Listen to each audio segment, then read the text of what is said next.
해커 하데스에 대한 기사입니다. 하데스라면 배우 신여중을 죽인 진범으로 몰렸다가 공장 폭발 사고에서 사망한 박기영을 말씀하시는 거죠? 네, 맞습니다. 이번 대규모 해킹 사건 때에도 하데스의 공격툴이 사용됐었어요. 그래서 특집 기사를 준비하고 있었습니다. 네. 그런데 기사를 준비하던 중에 이상한 점을 발견하셨다고요? 네, 그 점에 대해 이 법정에서 증언해 주실 수 있을까요? 하데스의 특집 기사를 준비하던 중 하데스의 죽음에 대해 조사를 하게 되었습니다. 그런데 거기서 이상한 점을 발견했어요. 어떤 부분이었나요? 하데스 박기영은 공장 폭발 사고 때 사망을 했고 김우영 경위는 큰 부상을 입은 채 발견이 됐습니다.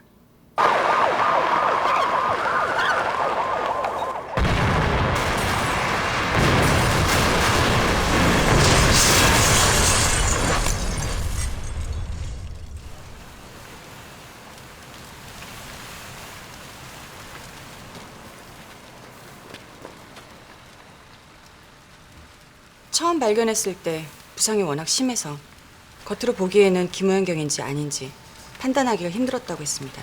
여기 생존자가 있습니다. 구급대원 불러주십시오.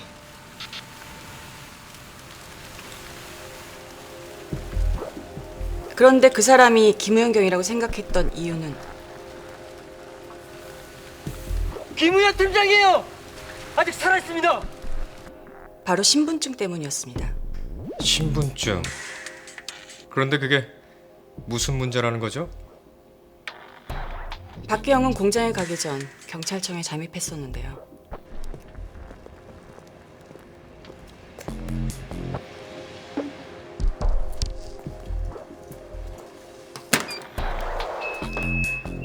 그런데 바로 그때 김우영 경의 신분증을 가지고 있었습니다.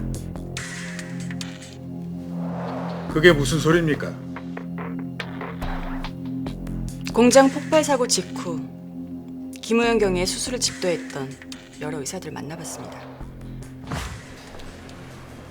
김우현 환자는 전 안면부 골절을 입은 상태였습니다. 그러니까 한마디로 얼굴이 무너졌다는 얘기죠.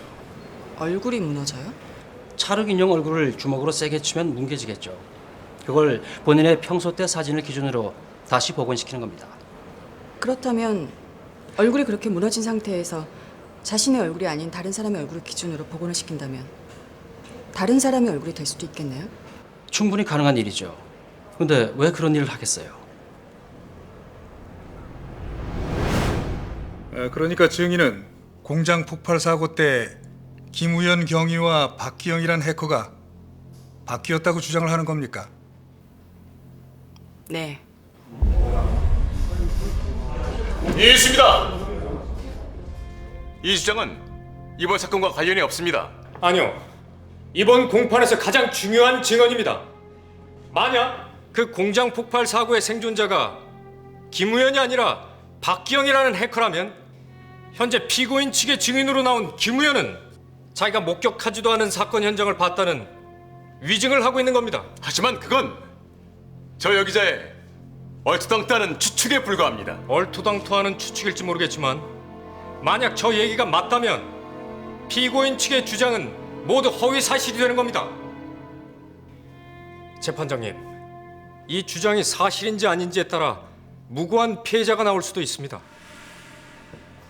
증인의 주장을 확인해 봐야 합니다. 피고인 측 김우현 증인의 유전자 검사를 신청합니다.